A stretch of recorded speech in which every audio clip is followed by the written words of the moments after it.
Pues amigos míos, en el episodio de hoy hablamos con Ben, que dirige el mercadeo de Scott a nivel mundial para bicicletas eléctricas, que incluye tanto bicicletas urbanas como bicicletas deportivas, y nos dio una perspectiva muy interesante sobre el presente y el futuro del ciclismo urbano, y también nos dio unos tipsitos para comprar una bicicleta eléctrica y ahorrarnos un poquito de plata por ahí.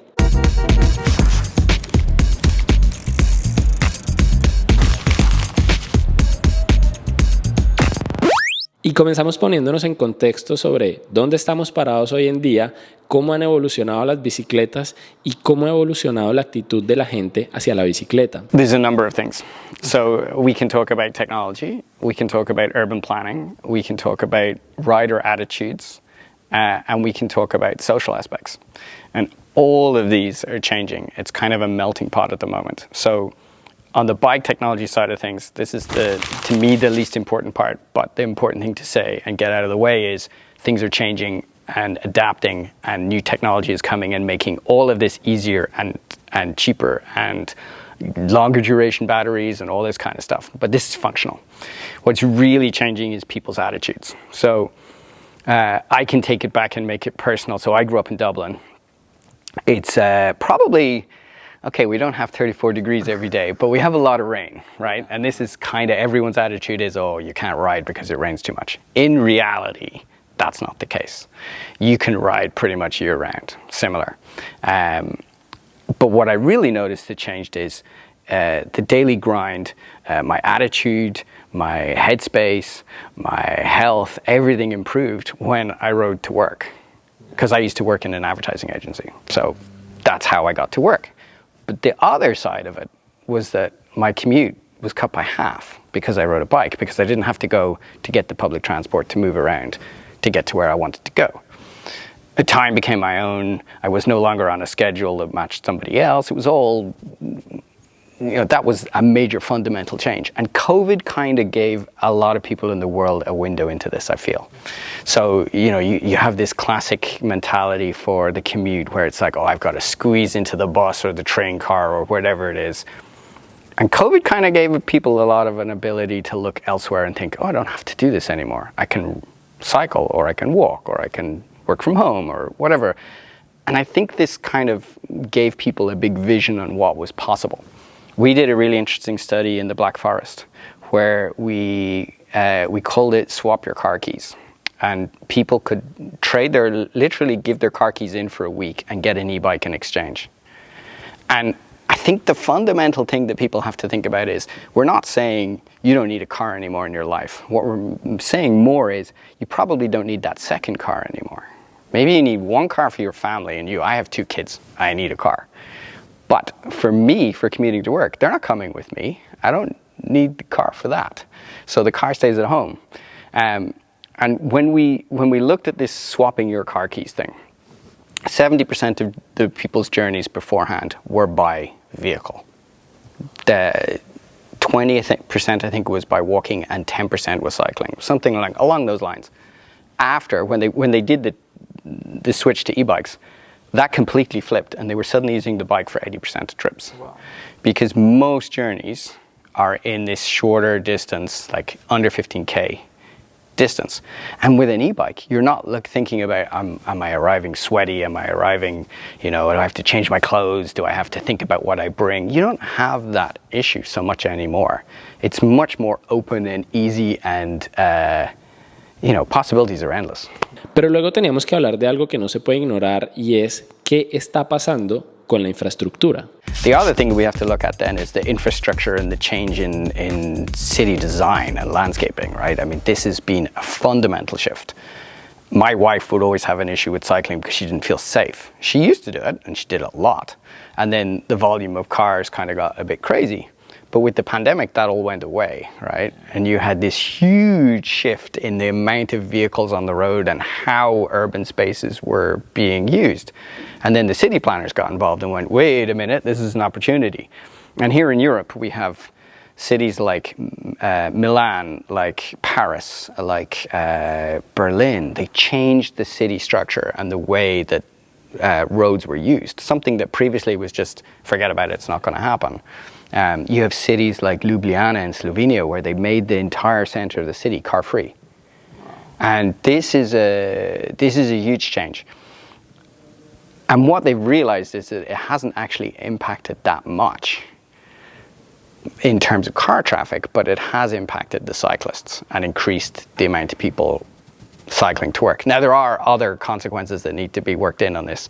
Like I was just reading about the Bay Area rapid transit system in San Francisco, which is having huge problems because their numbers of riders have dropped by 40% because so many people are working from home. So there are, you know, it's not as simple as, hey, this is great, everyone's riding bikes now to work, but there are shifts and focuses. And I think, you know, my daughter is, you know, she's aware of what's going on in the world. She's 11 years old. She's constantly asking me, you know, Dad, why are we using the car? Dad, why are we getting a plane? Dad, you know, why is the heating on? And she's aware of the planet and things. And for her, she's not someone who cycles for athletic reasons or for sport or anything like that. For her, it's functional, and for her, this is something that needs to happen, and I think that's where it's going to come from the younger people. But everybody, like everyone I talk to, from young people to my parents who are now retired, everyone is looking at bikes with a different viewpoint. Y ahora tenía que retarle un poquito y preguntarle cuál es el rol de Scott en todo este ecosistema que está cambiando, en todo este ecosistema donde hay nuevas normas, donde hay nuevas tendencias en el urbanismo, porque al final Scott, más allá de simplemente vender bicicletas, pues también debería tener una responsabilidad con las personas a las que intenta servir con sus productos. Great question. So there's a couple of things. So I'm aware of like bike sharing companies and stuff like this. I used to use one in Dublin all the time. On my daily commute, and that was great up to a point. I think you run into difficulties then in terms of like moving the bikes around the city and how does all that infrastructure work and how do you pay for it and all that. That's a separate thing. That's not our place. So we supply you with a solution, a personal solution. That's your bike. But where I think things can get interesting is we've been starting to look at things like charging and where are chargers located and how easily can you bring a charger with you. That's one thing, because there is this thing, I call it range anxiety, right? It's like, am I going to have enough battery to get there and back? I don't know. And a lot of early e-bikes, if you power on the system, you have the assistance, but if you turn the assistance off, you have drag. So it's very hard to pedal if you do run out of power, and this is what fed into this. The newer systems that are coming, you can turn that whole thing off and it still rides like a normal bike. So actually you have the best of both worlds. So you can turn it on for a hill and you can turn it off when you don't need it. All of these kind of things are changing it, but I think it's interesting to start to see here in Switzerland, we have restaurants offering charging points to charge your bike. You can go up the mountains to a mountain top or a restaurant and you can plug your bike in while you're having lunch. It's little things like this that are kind of changing it. How a company deals with people who commute to work. I mean, here we have the creme de la creme. We have an amazing system under the stairs there where, you know, every single employee in the building gets a spot to park their bike. Some of us have two. There are charging points throughout that garage, and the amount of people that have now switched to riding bikes to work is huge. It's phenomenal. And we have two options in Switzerland. You have a 25 kilometer per hour and a 45 kilometer per hour option. The 45 kph, I think like Panama used to, you have to have a number plate on the bike and you have to have insurance. But what people are starting to realize is they don't need that extra speed so much. 25k is enough. For the city, yeah, it's more than enough. It's more than enough. Yeah, you're cruising around. My wife would say the other one's too fast and scares her. Yeah. So back to what the company can do. I think it's about providing solutions that make sense for people's lives. So whether that's battery size, whether that's the weight of the bike, whether that's can you take the battery out so that you can store your bike in your garage under your house, but you charge the battery up in your apartment, like how does all of that work? And that's becoming a bit more the topic. Y luego me contó algo muy interesante sobre las bicicletas eléctricas para que tengan en cuenta y puedan ahorrar algo de dinero a la hora de comprarlas. There's a lot of, like anything new, there's a lot of fear in terms of like how much battery do I need, kind of like I said, but all of this depends on where you live. Do you live somewhere flat? Do you live somewhere with mountains? And actually, we've almost developed our range of bikes differently than we have for every other category of bike. So for urban bikes, the difference between the bikes is often battery size. So the highest priced bike is that way because it has the biggest battery. Because you may live in a really hilly city like here in Switzerland. Lausanne is like this. You need the battery to get up and down. But if you live in somewhere like Brussels, which is flat, you don't. You go with a smaller battery, and that's a much cheaper bike. And that is actually starting to become more of what we're looking at.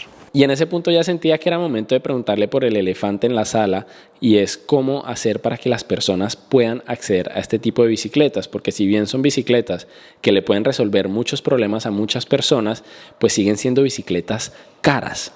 Y no hay tantas opciones de financiamiento, no hay instrumentos financieros para que las personas puedan acceder a estas bicicletas. Y si ustedes recuerdan el video que hice hace algún tiempo, que se los voy a dejar aquí en la tarjeta, en el que fui a pedir un préstamo de vehículo para una bicicleta eléctrica, pues la verdad es que los bancos no tienen demasiados instrumentos financieros, y entonces el cliente, la persona que está interesada en comprar una bicicleta eléctrica, pues al final tiene dos opciones: o lo compra todo en cash de una vez, paga $5,000, $6,000 de una vez, o financia la bicicleta con una tarjeta de crédito pagando intereses de hasta el 32% efectivo anual, versus, por ejemplo, los créditos de carro que las personas pagan 5, 6, 7% efectivo anual. Entonces, ¿cómo hacer para facilitar el acceso de las personas a este tipo de bicicletas? So there's a couple of things. One of the big changes that we've seen in Europe is that governments have started to get involved, and there are now government incentives and schemes where you get tax back, or you get a tax-free loan, or you get something, but it's done from a federal or state level to encourage cycling. And this has been hugely successful. And I think at the last count, what was it, like 130 different schemes across Europe? Wow. And some of these are based around they're more like regional specific, like we have cantons or counties in Switzerland, or is it more like state level? And there's lots of different versions of this. So that's one side, so state involvement helps massively. The other side then is, so I mentioned about changing technology. This is actually helping to bring prices down. So we're starting to see e-bikes at the €2,500 price point. Excuse me, I don't know what that is in dollars, but we're starting to see the prices come down dramatically, and this is a huge help. And what I would say going with that is exactly what you were talking about with banks. We now have this sort of change in attitude amongst leasing companies, where exactly like you can lease a car, you can now lease a bike. I know in Germany the upper limit is €7,000, but anything below that you can finance through a leasing company, take it for a couple of years and hand it back. And I guess in a industry that's changing and advancing as fast as ours, this is not a bad thing. But the key point for me is everyone talks about e-mobility and mobility, and this is a really hard word for me. I think it's not sexy, it's not exciting, and I'm a marketeer, right? So I like something that's a bit more user-friendly. And to me, the tagline is not mobility, it's movement. And that's what we're doing. We're moving people from A to B. And we're doing it in an easy way that suits their lifestyle and suits them. And like I say, it's not about taking all the cars away. I don't think that's the answer at all. In fact, I want my car, thank you very much. But it's about that second option. And it's about if you can reduce the amount of times that you're using your car, if you can reduce the amount of emissions there are in the environment, all that kind of side of things as well. But purely from a personal point of view, when I ride to work, I arrive fresher, more engaged, more interested, more ready to take on the day than I do when I drive. It's as simple as that. Yeah. And that's a big game changer for me. Y también me dio curiosidad saber su perspectiva sobre las diferencias dentro de Europa, porque es que uno tiende a pensar que toda Europa es igual y toda Europa es súper biciamigable, pero resulta que hay partes de Europa que parecen más bien nuestra Latinoamérica querida. One of the biggest things I've seen is in terms of changes in Switzerland compared to Dublin. This is maybe a good example. So in Switzerland, most kids walk to school. In Ireland, most kids are driven to school. So there is a car on the road to drive little Johnny to school, drop him off, and drive back again. They call it the backseat generation. Yes. And this is, Like, this was such an eye-opener for me. And like, we moved here, we were like, is it safe? Can they go on their own? And they have this thing called the peddy bus, which is a walking bus. And the idea is, for the really small kids, there's a different parent every day, and they walk the kids to school. And you bring them down, they meet, and they walk to school. But it just means that, like, the traffic is a fraction of what it normally is, and it like, society is better. Like, all of these days, it's like, wow, I never thought of this kind of stuff. But you can take that mentality and put it out to everything. And like, yeah, when I was a kid, I used to cycle to school when I was in secondary school. That was the norm. Nowadays, it's not. It's very much the minority, and it's down to this sort of idea of safety. But it also comes down to like, the safety angle is really important, and the personal responsibility angle is really important. But I think it also comes down to city planning. And I attended a really, really interesting conference where they were talking about the difference between bike lanes on the street and separated bike lanes. And even if you just put a curb, the difference is phenomenal. I mean, we had an EU directive that every new road had to have, or every improved road had to have a bike lane or something. And in reality, what happened was, you have these little country lanes where there's literally enough room for 2 cars, and they stuck a bike lane in it, and in reality, it doesn't change anything. So they just put paint. They just put paint on the road, yeah. And you have hilarious situations where you're riding along and suddenly there's a lamppost in the middle of the bike lane, and you have to go onto the road to go around. It's just, you know. So I think you need to be realistic in what you want to do. And this was the big opportunity of the pandemic, as I was saying, in these big cities, is that they could suddenly close roads that they had never thought to close before. Yeah. And I think it needs that big sky thinking to sort of say, okay, this is how we do it. We create, you know, we take the hard shoulder and we turn that into a bike lane, and we put some kind of concrete barrier along it that means that the guys in the bike lane are completely safe. And suddenly, you know what? Everyone who didn't think it was safe, they think it's safe. And suddenly your use of cars drops and your use of bikes goes up. Y esa última reflexión me pareció muy valiosa, porque es precisamente lo que tienen que considerar los dirigentes y las personas que están en las ciudades trabajando para hacer que más personas utilicen la bicicleta, es entender qué hay detrás del ser humano. Hay que entender que la bicicleta es un medio de transporte, pero al final es un medio de transporte que utilizan seres humanos. No es un medio de transporte para mover carga como los camiones o los aviones. Es un medio de transporte para mover personas. Entonces hay que entender, más allá de los temas de infraestructura, de que si hay o no hay ciclorrutas, que también es importante, cuáles son esos factores que están haciendo que las personas quieran pedalear o no quieran pedalear. Atender esos factores culturales y sociales son igual de importantes que atender los factores de infraestructura y de leyes, por ejemplo.